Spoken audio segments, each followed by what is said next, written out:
Good afternoon students. इस lecture में मेरा टॉपिक है empirical formula.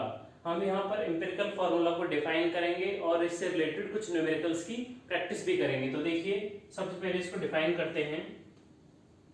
It is the simplest whole number ratio of atoms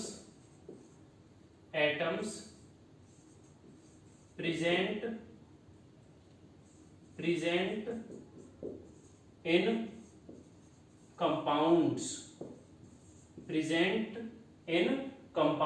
तो बहुत सिंपल डेफिनेशन है। It is the simplest whole number ratio of atoms present in compounds. किसी भी compound में एटम्स का जो सिंपलेस्ट होल नंबर रेशियो होता है उसी को क्या बोलते हैं? Empirical formula. अब इस डेफिनेशन को हम कुछ एग्जांपल्स की हेल्प से समझेंगे। देखिए, हमारे पास एग्जांपल है हाइड्रोजन परऑक्साइड का H2O2 हाइड्रोजन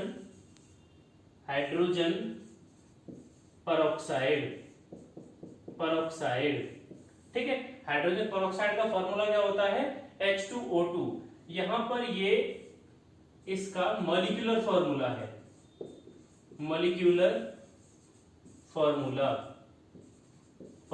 ये यहां पर एम्पिरिकल फॉर्मूला नहीं है, ये है मॉलिक्यूलर फॉर्मूला। मॉलिक्यूलर फॉर्मूला क्या होता है? Molecular formula is a true formula of any molecule.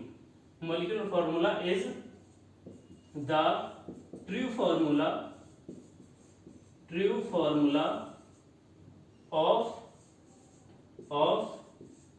Molecule. किसी भी मॉलिक्यूल का जो एक्चुअल फॉर्मूला होता है वही क्या होता है? Molecular formula. तो इसको अगर हम एम्पिरिकल फॉर्मूला बनाएं कि इसका एम्पिरिकल फॉर्मूला क्या बनेगा, तो देखिए HO जो आपके पास है ये हाइड्रोजन परऑक्साइड का सबसे सिंपलेस्ट होल नंबर रेशियो है। यहां पर रेशियो क्या है हाइड्रोजन और ऑक्सीजन का? 1:1। अब इससे सिंपल होल नंबर रेशियो तो हो नहीं सकता।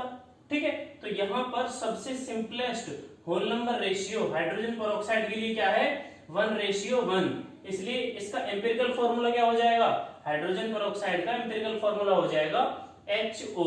इसी तरह से अगर हम सेकंड एग्जांपल देखें तो सेकंड एग्जांपल है हमारे पास CH3COOH इथेनोइक एसिड को अगर हम देखें तो इस तरह से भी लिखा जा सकता है C2H4O2।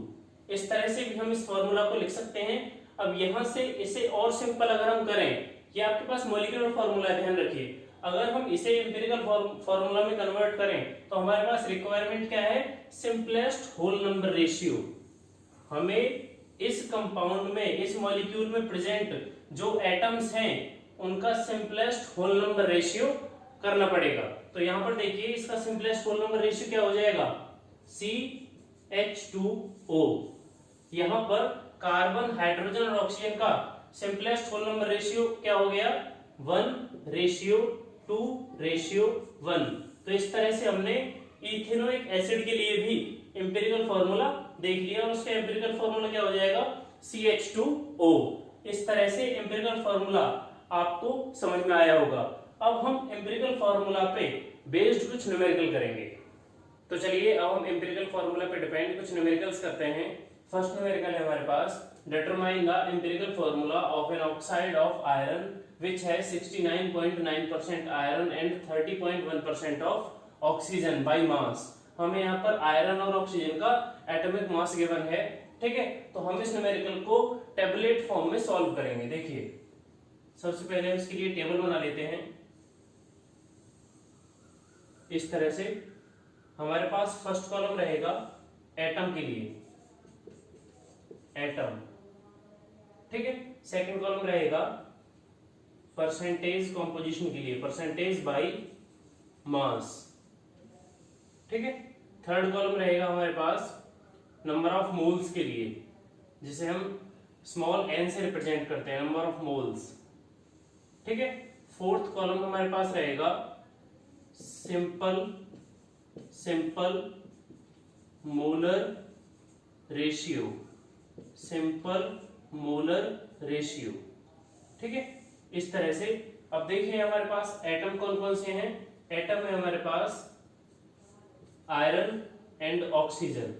ठीक है, आयरन की परसेंटेज कंपोजिशन कितनी है 69.9%, तो यहाँ हो जाएगी 69.9, क्योंकि हमें परसेंटेज बाय मास लेनी है। ठीक है, तो इसका मास कितना हो जाएगा आयरन का 69.9। उसके बाद ऑक्सीजन देखिए, ऑक्सीजन है 30.1%, 30.1। ठीक है, यहां से हमने एटम और परसेंटेज कंपोजिशन के कॉलम को कंप्लीट कर लिया है। अब देखिए यहां पर हमारे पास नेक्स्ट कॉलम है नंबर ऑफ मोल्स। ठीक है, नंबर ऑफ मोल्स किस तरह से कैलकुलेट करेंगे, given mass divided by molar mass और एटॉमिक मास। ठीक है, तो हमारे पास यहाँ आयरन और ऑक्सीजन क्या है, एटम्स हैं, इसलिए एटॉमिक मास का यूज करेंगे। तो गिवन मास क्या है 69.9 डिवाइडेड बाय एटॉमिक मास कितना है 55.85, 55.85 इज इक्वल टू, ये कितना हो जाएगा 1.25। तो आयरन के नंबर ऑफ मोल्स कितने हो जाएंगे 1.25। उसके बाद देखिए, उसके बाद है ऑक्सीजन। ऑक्सीजन का मास कितना है 30.1 डिवाइडेड बाय एटॉमिक मास कितना है 16। तो यहां पर कितना हो जाएगा, यहां पर हो जाएगा हमारे पास 1.88। यहां पर नंबर ऑफ मोल्स हो जाएंगे किसके लिए, ऑक्सीजन के लिए। अब देखिए सिंपल मोलर रेशियो निकालने के लिए हम क्या करेंगे, सिंपल मोलर रेशियो निकालने के लिए हम इन नंबर ऑफ मोल्स को देखेंगे। सबसे पहले हमारे पास जो भी नंबर ऑफ मोल्स कम है, जो भी नंबर ऑफ मोल्स कम है, उस वैल्यू से इन दोनों नंबर ऑफ मोल्स को डिवाइड कर देंगे। इस तरह से देखिए 1.25 divided by 1.25, 1.25 divided by 1.25 is equal to 1। And oxygen के लिए 1.88 divided by 1.25 is equal to 1.5। इस तरह से हमने सिंपल मोलर रेशियो यहां से कैलकुलेट कर लिया है। अगर आप यहां पे ध्यान देंगे तो यहां पर हमारे पास एक वैल्यू डेसिमल में आ रही है, और कोई भी केमिकल फॉर्मूला ऐसा नहीं है जिसमें कोई भी डेसिमल वैल्यू आती हो। ठीक है, तो हम अब इसे सिंपल वैल्यू में कन्वर्ट करेंगे, इसे होल नंबर रेशियो में कन्वर्ट करेंगे, इसको हम होल नंबर वैल्यू बनाएंगे। देखिए यहां पर एक और कॉलम हम बना लेंगे, whole number ratio, whole number ratio. तो होल नंबर रेशियो क्या हो जाएगा इसका, सिंपलेस्ट होल नंबर रेशियो ये हो जाएगा 2 and 3। हम इन दोनों वैल्यूज का ट्वाइस कर देंगे, तो 1 का ट्वाइस करेंगे तो 2 हो जाएगा, और 1.5 का ट्वाइस करेंगे तो 3 हो जाएगा। तो यहां से हमारे पास एम्पिरिकल फॉर्मूला हमें मिल गया है। तो एम्पिरिकल फॉर्मूला क्या हो जाएगा आयरन ऑक्साइड के लिए, empirical formula is equal to Fe2O3। तो यहां से हमने empirical formula for iron oxide यहां से हमने ड्राइव कर लिया है। आई होप कि आपको न्यूमेरिकल समझ में आया होगा। हमारे पास नेक्स्ट क्वेश्चन है, ए compound contains 4.07% of hydrogen, 24.27% carbon and 71.75% of chlorine.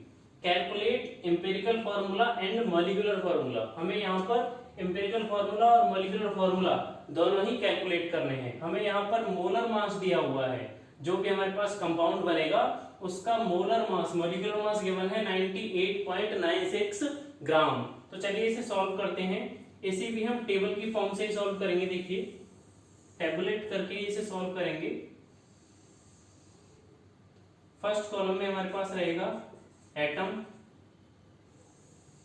Second में percentage composition by mass, mass, and third column में number of moles, fourth column में सिंपल मोलर रेशियो। ठीक है, तो स्टार्ट करते हैं इसे। देखिए सबसे पहले हम देखते हैं एटम कौन कौन से हैं।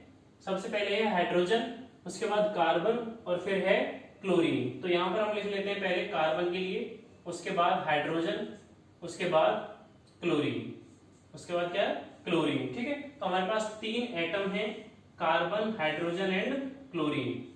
अब यहाँ पर इनके परसेंटेज कॉम्पोजिशन लिखेंगे। देखिए परसेंटेज कॉम्पोजिशन क्या है, बाय मास। कार्बन के लिए यहाँ पर गिवन है 24.27 बाय मास। उसके बाद है हाइड्रोजन के लिए हमारे पास 4.07। ठीक है, क्लोरीन के लिए है 71.75। ठीक है, तो यहां से हमने परसेंटेज कॉम्पोजिशन को भी लिख लिया है। उसके बाद देखिए नंबर ऑफ मोल्स कैलकुलेट करने के लिए हम क्या करेंगे, given mass divided by molecular mass. तो यहाँ पर देखिए हमारे पास ये एटम है तो हम एटॉमिक मास का यूज करेंगे। तो ये हो गया 24.27 डिवाइडेड बाय कार्बन का एटॉमिक मास कितना होता है 12। इसी तरह से अगर हम देखें हाइड्रोजन के लिए 4.07 डिवाइडेड बाय 1। ठीक है, हाइड्रोजन का एटॉमिक मास 1 होता है। उसके बाद क्लोरीन के लिए अगर हम बात करें तो ये हो जाएगा 71.75 डिवाइडेड बाय 35.5, क्योंकि क्लोरीन का एटॉमिक मास कितना होता है 35.5। तो यहां से हमें नंबर ऑफ मोल्स मिल जाएंगे। इसके नंबर ऑफ मोल्स आएंगे 2.02, यहाँ पर 4.07 और यहाँ पर भी हो जाएंगे 2.02। ठीक है, तो यहाँ पर हमारे पास नंबर ऑफ मोल्स कैलकुलेट हो गए हैं। उसके बाद देखिए सिंपल मोलर रेशियो। अब लास्ट न्यूमेरिकल में हमने सिंपल मोलर रेशियो किस तरह से कैलकुलेट किया था, हमने यहाँ पर नंबर ऑफ मोल्स को चेक किया था। नंबर ऑफ मोल्स में जिसकी वैल्यू लेस है, जिसकी वैल्यू कम है, उससे तीनों नंबर ऑफ मोल्स को हम डिवाइड कर देंगे। देखिए 2.02 डिवाइडेड बाय 2.02। ठीक है, क्योंकि आप देख सकते हैं तीनों वैल्यूज में से सबसे कम कौन सी है 2.02, जो दो जगह पर है, क्लोरीन के लिए भी और कार्बन के लिए भी। तो यहां पर हो जाएगा 1। उसके बाद 4.07 डिवाइडेड बाय 2.02। ठीक है, थर्ड है हमारे पास 2.02 डिवाइडेड बाय 2.02। तो इसके लिए हो जाएगा 2 और इसके लिए हो जाएगा 1। तो यहां से हमने सिंपल मोलर रेशियो कैलकुलेट कर लिया है। अगर हम ध्यान दें तो हमारे पास कोई भी वैल्यू डेसिमल में नहीं है, तो हम इसी को होल नंबर रेशियो भी कह सकते हैं। Simplest whole number ratio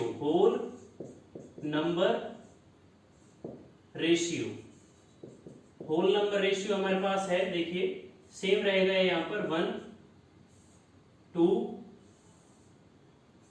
and 1। तो अब हम यहां से एम्पिरिकल फॉर्मूला लिख सकते हैं। हमारे पास एम्पिरिकल फॉर्मूला क्या आ जाएगा, देखिए एम्पिरिकल फॉर्मूला है हमारे पास, एम्पिरिकल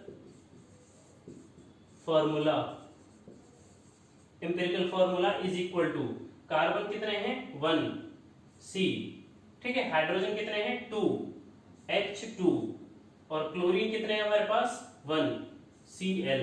ये हमारे पास हो गया एम्पिरिकल फॉर्मूला। हमने यहाँ पर फर्स्ट पॉइंट को कैलकुलेट कर लिया है। फर्स्ट पार्ट में हमसे क्या कहा गया है, एम्पिरिकल फॉर्मूला को हमें कैलकुलेट करना है।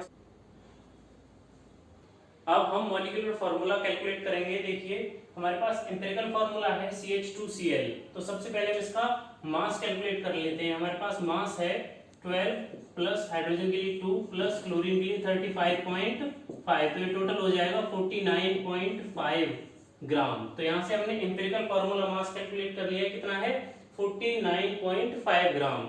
उसके बाद देखिए यहाँ पर हमारे पास मोलर मास गिवन है और हमारे पास एम्पिरिकल फॉर्मूला मास भी हमने कैलकुलेट कर लिया है। तो अगर हम मोलर मास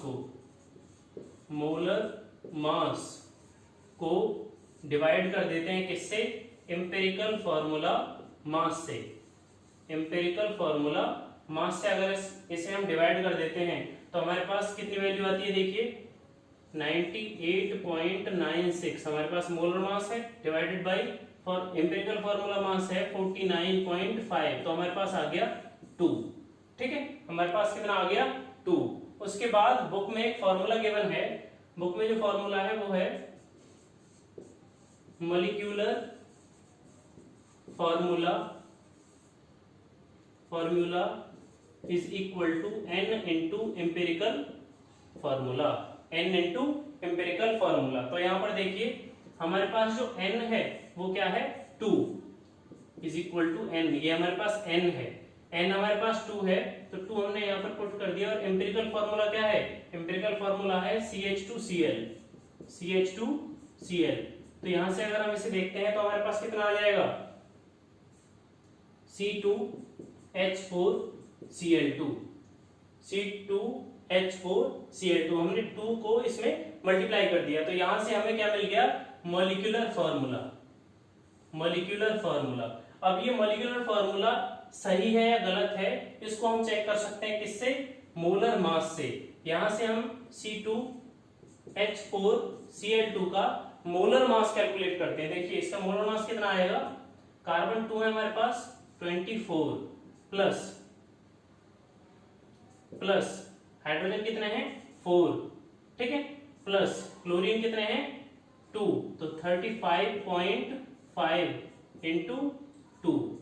ठीक है, अगर हम इसे सॉल्व करते हैं तो हमारे पास आंसर कितना आता है 99 ग्राम मोल इनवर्स। और आप देख सकते हैं हमारे पास मॉलिक्यूलर मास कितना है, मोलर मास 98.96, जो इसके बिल्कुल सिमिलर है। तो यहां से हमें पता लगा कि हमारे पास जो मॉलिक्यूलर फॉर्मूला है वो बिल्कुल सही है। तो इस तरीके से हमने एम्पिरिकल फॉर्मूला और मॉलिक्यूलर फॉर्मूला दोनों को कैलकुलेट कर लिया है। आई होप कि आपको ये टोटल न्यूमेरिकल समझ में आया होगा। इस वीडियो में हमने एम्पिरिकल फॉर्मूला की डेफिनेशन और उस पर डिपेंड 2 न्यूमेरिकल किए हैं। आई होप कि आपको ये दोनों न्यूमेरिकल्स समझ में आए होंगे।